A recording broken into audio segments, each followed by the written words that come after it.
The cargo bay smelled like recycled air and metal. Owen Reed checked the manifest on his datapad while his daughter Lily pressed her nose against the viewing window. Outside, trading station Helios, 7 rotated slowly against a backdrop of distant stars. "Dad, look at that one." Lily pointed at a tall alien with 4 arms carrying a stack of containers. "What do you think they are?" "Porvali, probably," Owen said without looking up. "They run most of the administration around here." Lily bounced on her toes. She was 8 years old, and this was her first trip off Earth during school break. Everything amazed her. Every alien, every strange sound, every weird smell. Owen had been hauling cargo for 3 years now, ever since humanity joined the galactic community. The wonder had worn off for him, but watching Lily experience it made things feel new again. The docking clamps released with a metallic thunk. Owen powered down the ship's systems and grabbed his jacket from the back of the pilot's seat. "Stay close to me," he said. "This station is safe, but I don't want you wandering off." "I know, Dad. You told me 5 times already." Lily rolled her eyes, but smiled. They walked down the ramp into the main concourse. The station was busy today. Aliens of dozens of species moved through the wide corridor. Some walked on 2 legs like humans. Others slithered, floated, or scuttled on multiple limbs. Shops lined both sides of the passage, selling everything from ship parts to exotic foods. Lily grabbed Owen's hand. Not because she was scared, but because she didn't want to lose him in the crowd that a small alien with purple skin waved at them from a fruit stall. Lily waved back enthusiastically. The merchant chirped something in a language Owen didn't understand, but the translator in his ear converted it. "Fresh imports from the Terminus colonies. Very sweet." Owen nodded politely and kept walking. He had a schedule to keep. Pick up the supply crates from Dock 17, verify the contents, then head to the refueling station. Simple job. He'd be back on a ship in 4 hours, maybe less. They passed a group of tall, reptilian aliens standing near a weapons shop. Owen noticed them because they were staring. Not at him, but at Lily. One of them, the largest with dark green scales and elaborate bone ridges on his head, tilted his head as they walked by. Owen's hand tightened slightly on Lily's. Old instincts whispered warnings in the back of his mind. He'd spent 10 years doing search and rescue in some of Earth's most dangerous places before becoming a cargo hauler. Mountains, oceans, collapsed buildings, war zones. He learned to read danger the way some people read books. These aliens felt wrong. "Dad, you're squishing my hand," Lily said. "Sorry, kiddo." Owen relaxed his grip, but didn't let go. They reached the administration office where a Porvali named Quilvin managed the paperwork. He was a nervous creature, always worried about regulations and procedures. "Ah, Mr. Reed." Quilvin's translator made his voice sound high and worried. "Your cargo arrived this morning. All 17 crates, properly sealed and documented." "Good. I'll inspect them and sign off." Of course. And this must be your offspring." Quilvin's 4 eyes blinked at Lily in sequence. "My daughter, yes." "Lily, say hello to Administrator Quilvin." "Hello," Lily said cheerfully. "You have really cool eyes."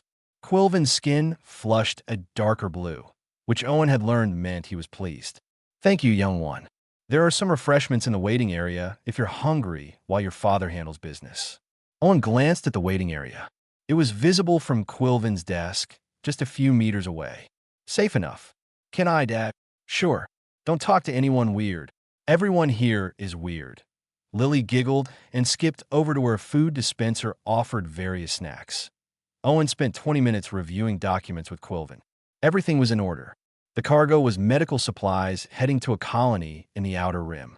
Boring, routine, exactly the kind of job Owen preferred these days. Through the window, he watched Lily examining the food dispenser like it was the most fascinating thing in the universe. A small merchant, something that looked like a walking flower, stopped to show her how to use it properly. Lily thanked them and got some kind of blue juice. That's when Owen noticed the reptilian aliens again. 3 of them now, standing near the entrance to the administration building. They weren't doing anything obviously wrong, just standing there.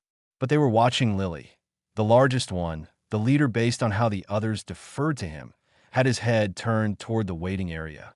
His eyes, yellow with vertical slits, tracked Lily's movements.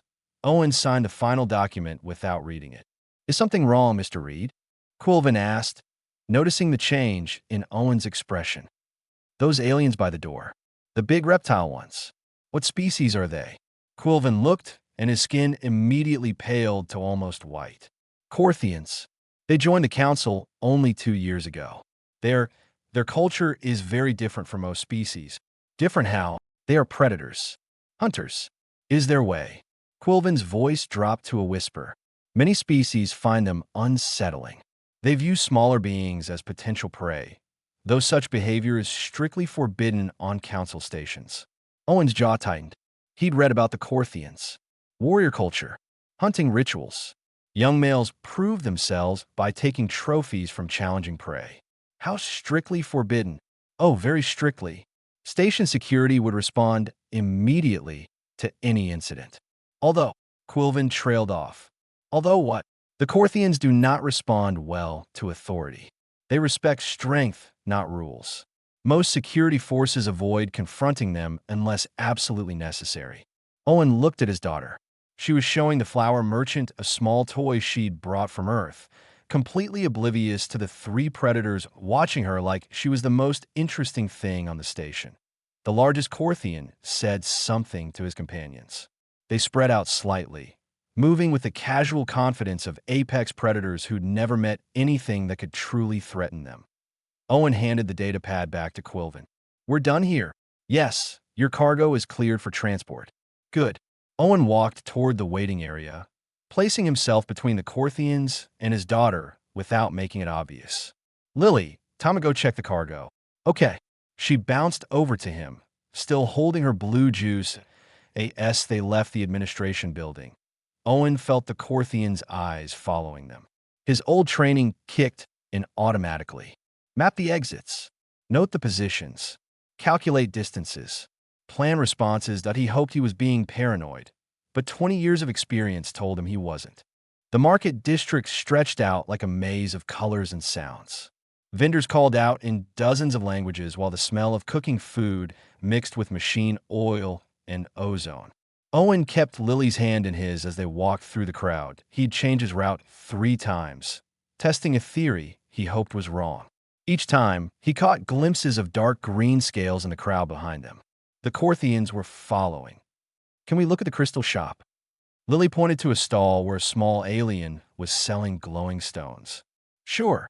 Owen guided her toward it, using the opportunity to glance back without being obvious. All 3 Cortheians were there, about 30 meters back. They weren't hiding. They didn't need to. This was a public space, and they had every right to be here. But their attention never left Lily. The crystal vendor was a Selkie, a species with soft gray skin and huge black eyes. She smiled at Lily and held up a small blue crystal that pulsed with inner light. "For you, little one. A gift." Her voice was gentle through the translator. "Really?" Lily's eyes went wide. "Lily, we can't just take things," Owen started, but the vendor waved him off. "It's just a small piece. Children should have beautiful things." Lily looked up at Owen with hopeful eyes. He nodded, and she carefully took the crystal, holding it like it was made of glass. "Thank you so much." Lily beamed at the vendor. "You're very welcome. Be careful, small one. The station is not as safe as it used to be." The Selkie's eyes flicked toward the Cortheians and then back to Owen. "A warning." Owen nodded his understanding. They weren't the only ones who'd noticed. As they left the crystal stall, Owen saw other vendors starting to close up. Shutters came down over windows. Aliens who'd been browsing suddenly remembered they had somewhere else to be. The crowd was thinning. Fear had a smell in space stations. Owen had learned that over the years. It smelled like recycled air getting thinner, like everyone holding their breath at once. "Dad, where is everyone going?" Lily asked, noticing the change. "Not sure, kiddo. Maybe it's closing time for some shops." It wasn't closing time. It was 11 in the morning, station time. But Owen wasn't going to scare his daughter. The Cortheians moved closer now, not bothering with subtlety. They walked in a loose, triangle formation that Owen recognized from his military training. Hunting formation. Corner the prey from multiple angles that Owen's heartbeat stayed steady. That was good. Panic got people killed. He scanned the area, looking for options. The nearest security station was 2 corridors away. There was an emergency lockdown button on the wall about 20 meters ahead. Several shops with back entrances, though he didn't know where they led. The largest Corthian, the leader, moved to cut off the path ahead. He was massive up close, easily 7 feet tall with muscles that rippled under his scales. His claws clicked on the metal floor. Owen stopped walking. No point pretending this wasn't happening. Lily, stand behind me. But Dad, behind me. Now. Something in his voice made Lily obey without arguing. She moved behind Owen's legs, still holding her crystal. The Corthian leader smiled, showing rows of sharp teeth. The other 2 flanked them on either side, blocking escape routes. Human. The leader's voice was deep and rough even through the translator. Your offspring is very small, very curious. We have been watching her. I noticed. Owen's voice was calm. Flat. You should stop. Should. The Corthian tilted his head. You give commands? Here, away from your homeworld, you think you have authority. I'm not giving commands. I'm giving advice. One of the other Corthians laughed, a sound like rocks grinding together. Advice. The prey gives advice to hunters. A door opened nearby, and Administrator Quilvin hurried out, his 4 arms waving frantically. Huntmaster Dravik, please. This is a neutral station. The child is under council protection. So the leader had a name. Dravik. Owen filed that away. Dravik didn't even look at Quilvin. Council protection means nothing to us, Administrator. We follow the old ways. The strong take what interests them. This is illegal. Quilvin's voice shook. I will call security. Call them. Dravik's smile widened. They will not come. They know better. Quilvin pulled out a communication device, but his hands were shaking too much to use it properly. Owen saw the truth in the Porvali's eyes. He was terrified. Security wouldn't come, or wouldn't come fast enough, or wouldn't come in sufficient numbers to matter. Owen was on his own. You seem calm, human, Dravik observed, moving a step closer. Most species show fear by now. Trembling, rapid breathing, defensive postures. You show nothing. I'm good at staying calm. Interesting. Dravik leaned down slightly, studying Owen like he was a puzzle. Do you not understand your situation? We are 3. You are 1. We are hunters. You are a cargo worker. We are Corthian. You are human, soft and weak. Behind Owen, Lily gripped his leg tighter. He reached back and patted her head once, reassuring. I understand perfectly, Owen said. And yet you do not run. You do not beg. You do not offer tribute. Dravik seemed genuinely curious now. Why? Because my daughter is behind me. That's the only position that matters. Admirable. Foolish, but admirable. Dravik straightened up. We do not wish to harm her. We only wish to take her. There is a market for exotic specimens. Human children are rare in this sector. She would bring a fine price. The words were meant to provoke, to make Owen angry. Angry people made mistakes. Owen didn't get angry. Anger was hot and loud and sloppy. What he felt was cold and quiet and very, very focused. You're not taking her anywhere. No. Dravik gestured, and the other 2 Corthians moved closer, tightening the circle.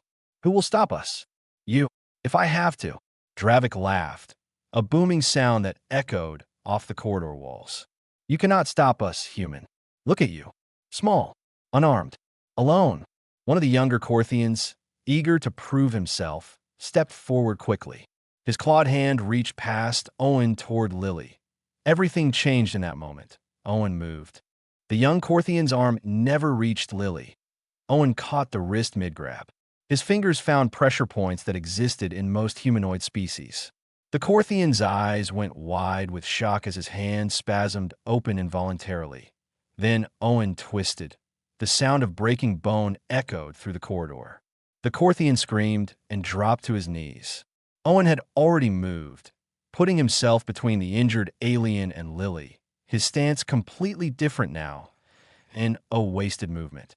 Perfect balance.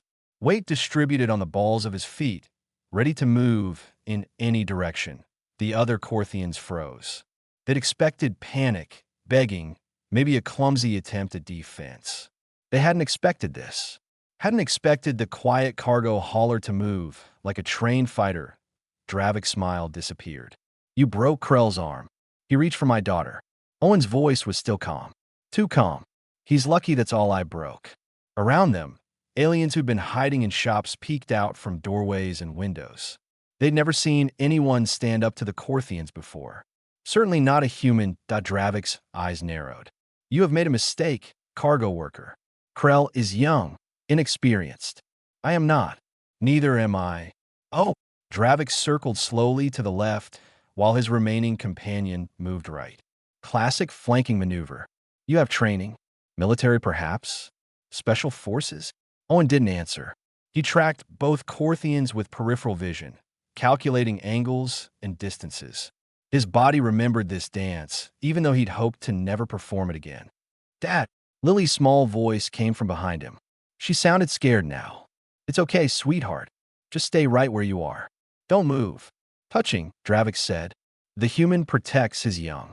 But protection requires more than determination. It requires strength. He flexed his claws. Shall we test yours? Administrator Quilvin finally got his communication device working. Security. This is Administrator Quilvin in Market Section 7. We have an incident. Cortheians are threatening a human child. Send units immediately. A crackling response came through, too quiet for Owen to hear. But he saw Quilvin's face fall. They're not coming, Owen guessed. They said it would take 15 minutes to assemble a response team capable of handling Cortheians. 15 minutes. Dravik laughed. We can do much in 15 minutes. The third Cortheian, the one on the right, attacked first. He was faster than Krell had been, coming in low and hard.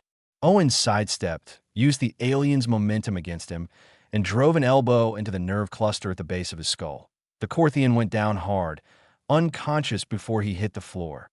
Dravik charged immediately after, using his companion's attack as a distraction. Smart tactics, but Owen had fought multiple opponents before. He knew the patterns. He ducked under Dravik's first swipe, felt the claws pass centimeters above his head. Countered with a strike to the Cortheian's midsection that had every ounce of Owen's weight behind it. Dravik grunted and stumbled back. They circled each other now, reassessing. Krell was still on the ground, cradling his broken arm. The third Cortheian wasn't moving. Just Owen and Dravik, and a little girl who shouldn't have to see her father fight. You have skills, Dravik admitted, rubbing his stomach where Owen had hit him. More than I expected. But you tire. Humans tire quickly. I can see it in your breathing. It was true. Owen's heart was pounding now. Adrenaline could only carry him so far. Dravik was bigger, stronger, and fresher. In a prolonged fight, Owen would lose, but he didn't need to win a prolonged fight. He just needed to keep Dravik away from Lily until help arrived. 15 minutes. He could last 15 minutes. I can tire for a lot longer than you think. Owen said. Dravik roared and came at him again. This time Owen didn't try fancy moves. He blocked, deflected, gave ground when he needed to, but never moved away from Lily. Every step backward, he made sure his daughter was still behind him. A claw got through his defense and raked across his shoulder. Owen felt hot pain and warm blood, but ignored it. Pain was just information. It told him he was hurt, but not how badly. He could process that later. He grabbed Dravik's extended arm and used a throw he'd learned in a dirty bar fight 20 years ago. The big Cortheian hit the floor with a crash that shook the deck plates. But Dravik was up almost immediately, faster than Owen expected. The Cortheian's tail whipped around, catching Owen in the ribs. The breath exploded from his lungs, and he went down on one knee. Dad! Lily screamed. Owen forced himself back up. His ribs were probably cracked. His shoulder was bleeding. His body was screaming at him to stay down, but he stood anyway. Why? Dravik asked, genuinely confused now. Why do you continue? You are beaten, injured. I could kill you. You could try. Owen wheezed, getting his breath back. But you'd have to, because I'm not moving. Not while my daughter is behind me. Something changed in Dravik's expression. Not respect exactly, more like recognition, as if he was seeing Owen as something other than prey for the first time.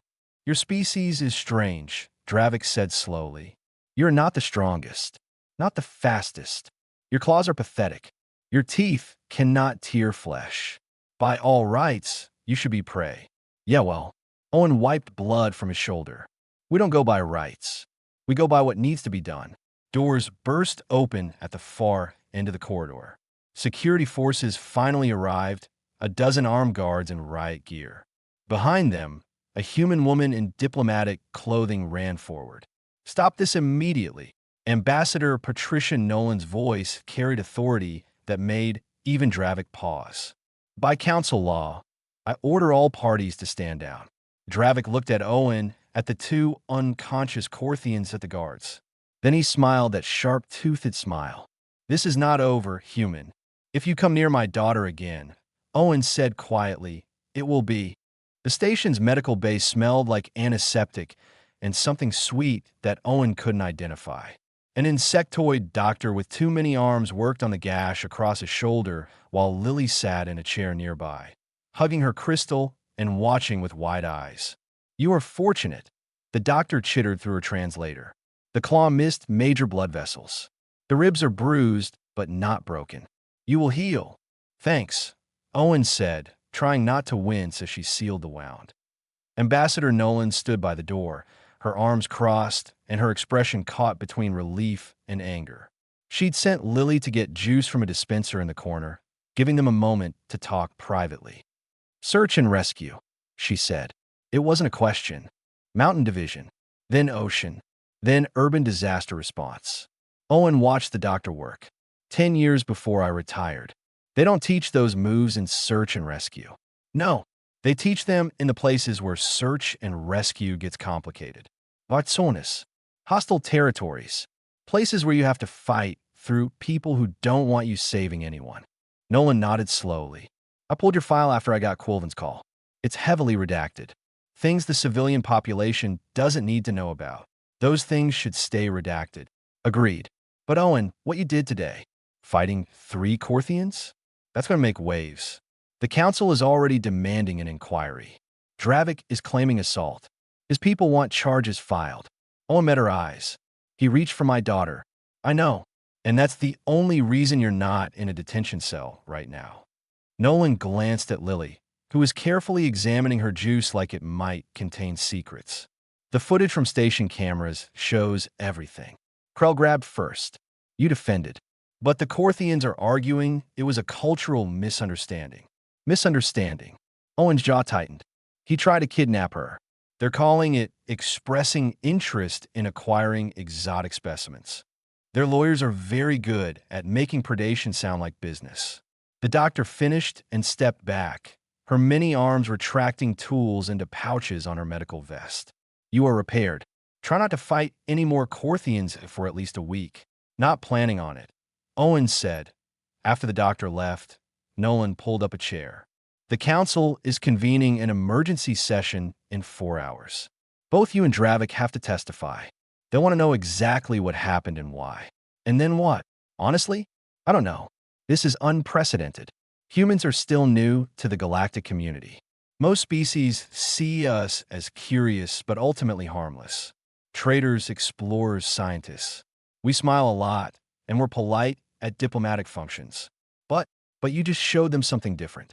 Something that scares them. Nolan leaned forward. You took down 3 trained Cortheian hunters. The footage is already spreading through unofficial channels. Every species that's ever been intimidated by Cortheian aggression is watching it. And they're realizing that humans might not be as harmless as we seem. Owen looked at his daughter. She'd finished her juice and was now making the empty cup float in the low gravity near the ceiling, giggling as she caught it and released it again. Completely innocent. Completely unaware of the political chaos swirling around her. I didn't mean to start anything, he said quietly. I just wanted to keep her safe. I know, and that's exactly what makes this so powerful. Nolan stood up. Every species in the council protects their young. It's a universal instinct. But most species fold when faced with superior force. They beg, they negotiate, they submit, and hope for mercy. And I didn't. You didn't even consider it. From the moment Krell reached for Lily, you became something else. Every alien who watched that footage saw the same thing. A switch flipping. The nice human disappearing and something dangerous taking his place. Owen flexed his bandaged shoulder. It hurt, but not as much as it should. The doctor had done good work. There's a phrase spreading through the station, Nolan continued. The aliens are calling you the honey badger. The what? It's from Earth. A small animal that fights things 10 times its size. Doesn't back down. Doesn't quit. Doesn't care how big the threat is. She smiled slightly. Apparently, some alien researcher studied Earth's wildlife and mentioned it in a comparative biology report. The name stuck. Great. I'm famous for being a badger. You're famous for being a father who wouldn't let anyone hurt his child. The Cortheians respect strength. Owen, you showed them strength they didn't expect. That matters. Lily floated over, having gotten bored with her game. Dad, are you okay? The doctor fixed you. All fixed, sweetheart. Owen pulled her into a gentle hug, careful of his ribs. Those big aliens were mean, Lily said, her voice small. I was scared. I know. I'm sorry you had to see that. But you protected me, just like you always do. She looked up at him with complete trust. You're the best dad ever.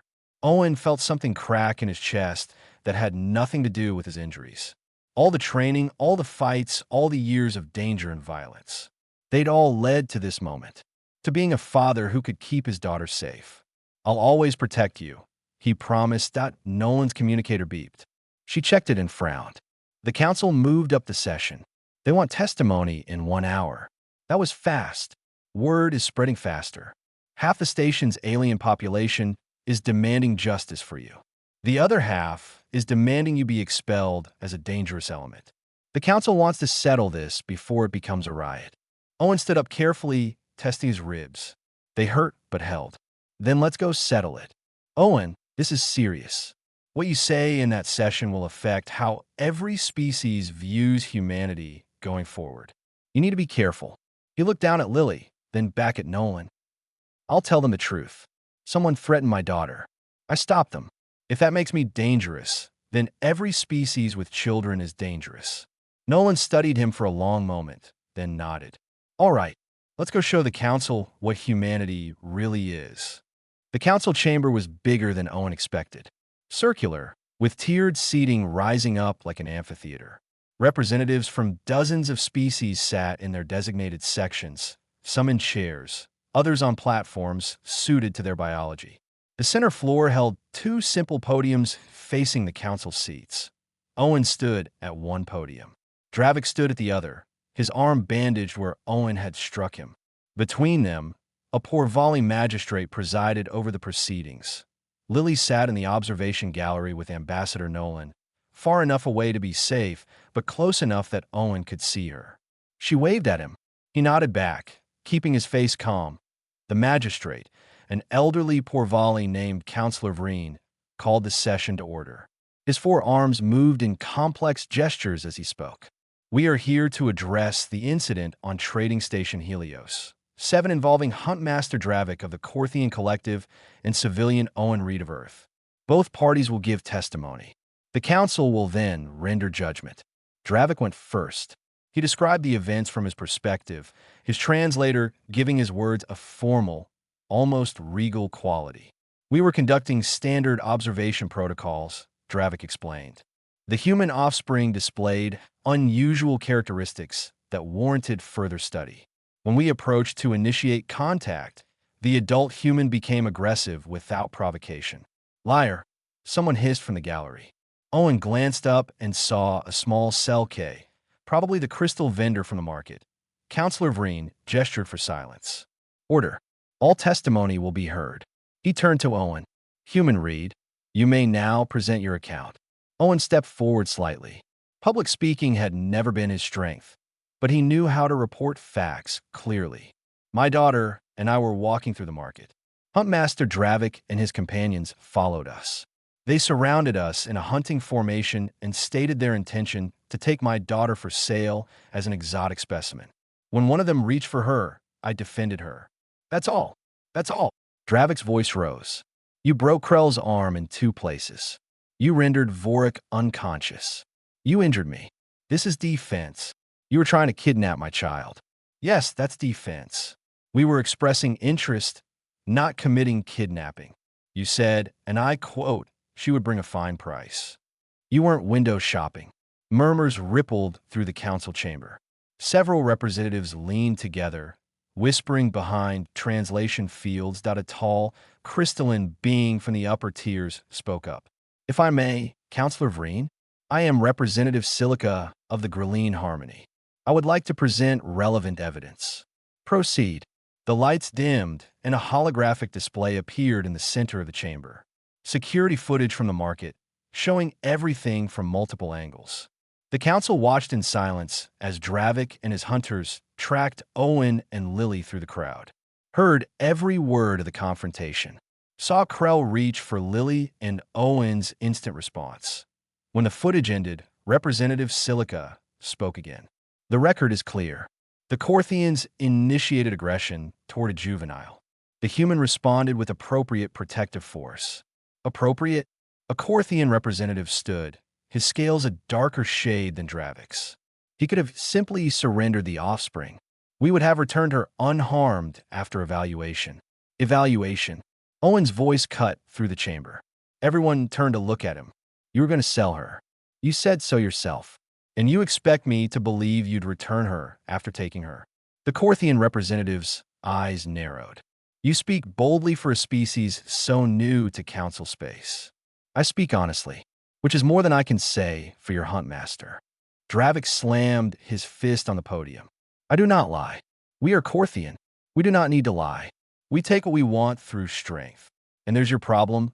Owen said quietly. Councillor Vreen raised a hand. Explain, human read. Owen took a breath, organizing his thoughts. Every species here protects their young. I've been in space for 3 years now. I've seen poor volley parents shield their offspring from danger.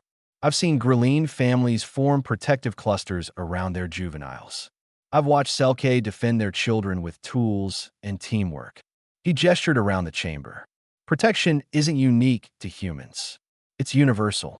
The only difference is how we do it. Some species use shells. Some use speed. Some use numbers. Months. We use whatever works. Violence, the Corthian representative said. You use violence. When necessary, yes. But control violence. Precise violence. I could have killed all 3 of them. You've seen the footage. There were opportunities. I didn't take them because they didn't actually hurt my daughter. They only tried. Dravik studied Owen with those yellow eyes. You showed restraint. I showed judgment. There's a difference between defending and killing. I chose defense. A new voice spoke up from a section Owen hadn't noticed. A small, furry creature with enormous ears. If I may share a perspective, I am Observer Pin of the Felder Archives. We maintain records of all species in council space, including recently added ones like humans. Proceed, Observer Pin, Councillor Vreen said. Humans are fascinating. Pin continued in a high, chittering voice. They evolved as persistence hunters on a death world. Earth is classified as a high-gravity, high-danger planet with extreme weather, aggressive fauna, and limited resources.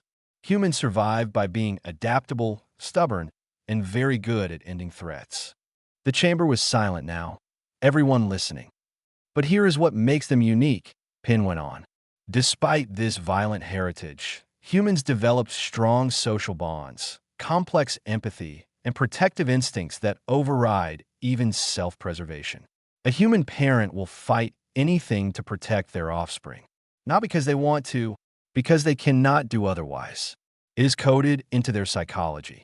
So they're dangerous, the Corthian representative said. So they are parents, Observer Pin corrected. Like all of us. They simply have better tools for the job. Representative Silica spoke again. The question before this council is not whether humans are dangerous. The question is whether human Reed acted lawfully in protecting his offspring from unlawful aggression. The aggression was not unlawful, Dravik protested. Corthian custom does not override council law. Councillor Vreen interrupted. This is a council station. Council law applies to all species equally. He turned to face both podiums directly.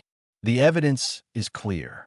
Huntmaster Dravik initiated unlawful contact with intent to abduct a juvenile. Human Reed responded with defensive force. While the force used was significant, it was not lethal and ceased when security arrived.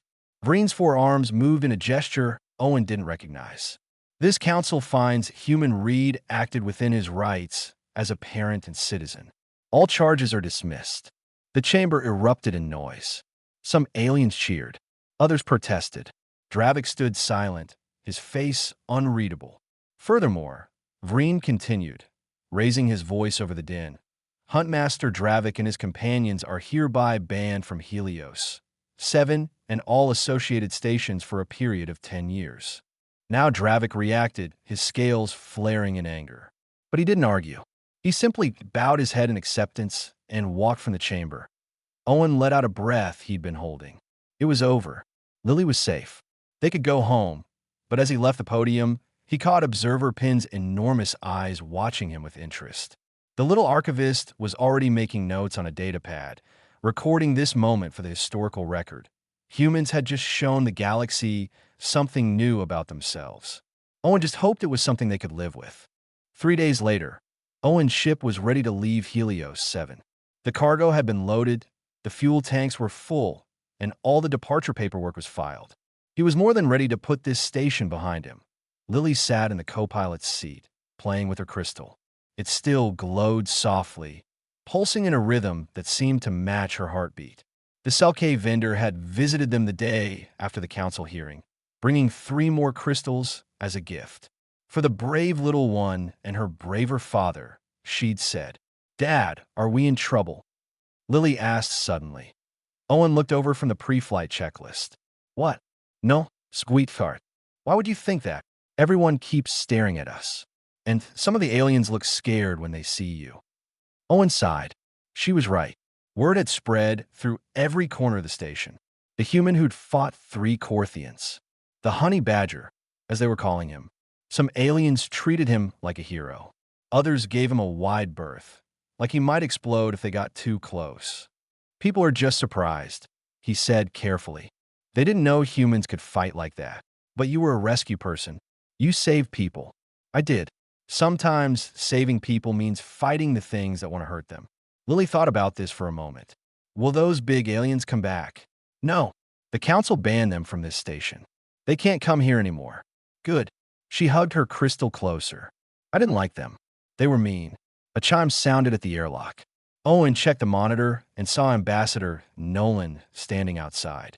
He opened the door, and she climbed aboard, carrying a datapad. Cutting it close, Owen said, "We launch in 20 minutes. "I know. I wanted to catch you before you left." Nolan held up the datapad. "This is interesting. You've received 47 requests for security contracts in the past 3 days.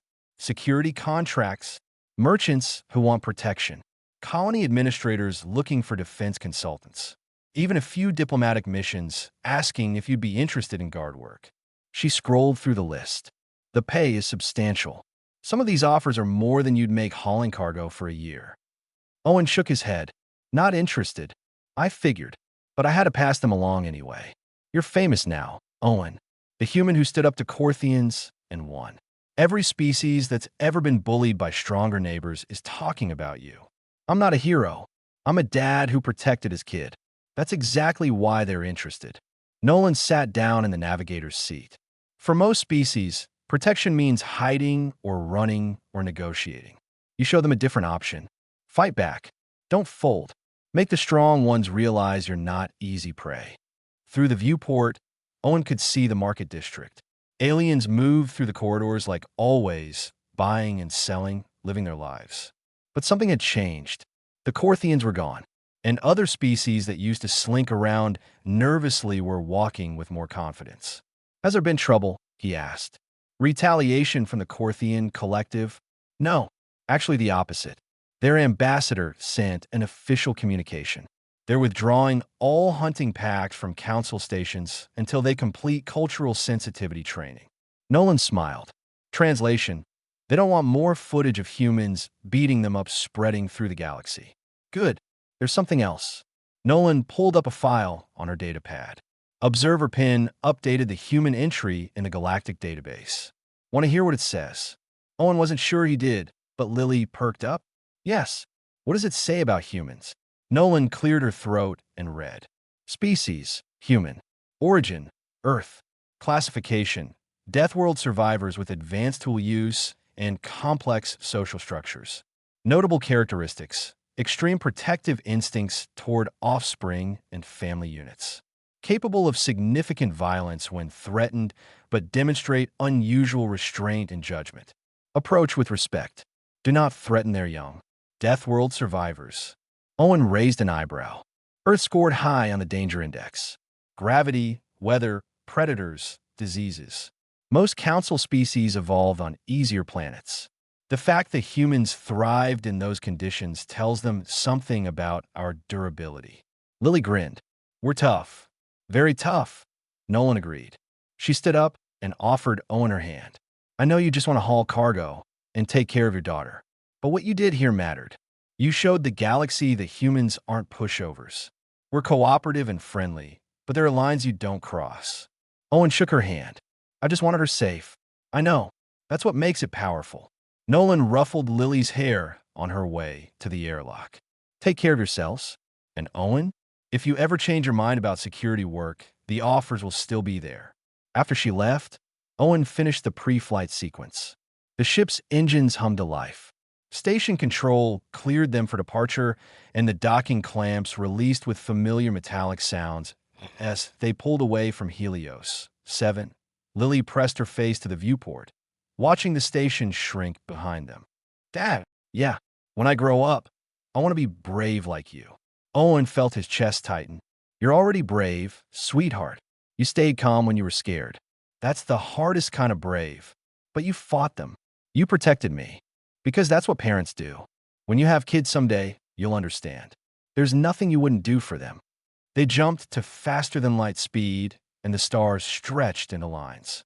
Owen set the autopilot and leaned back in his seat. His shoulders still ached. His ribs were tender. But they were safe. They were together. That was all that mattered. Behind them, across the galaxy, the story was spreading. The human who'd fought like a cornered animal to protect his child. The honey badger who wouldn't back down.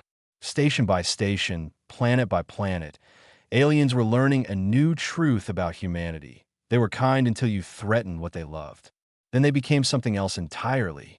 Something focused and relentless and very, very dangerous. Dravik had learned that lesson. So had his hunters. And through them, the rest of the galaxy was learning it too. Owen didn't care about any of that. He just cared about the little girl in the co-pilot's seat, playing with her crystal and humming a song from Earth. She was safe. He made sure of it. And he'd do it again without hesitation, no matter what the cost. That was what it meant to be human. That was what it meant to be a parent. The galaxy would just have to accept it. The ship flew on through the darkness, carrying a father and daughter home. Behind them, the legend of the honey badger grew. But ahead of them was just life. Simple, ordinary, beautiful life, and that was enough.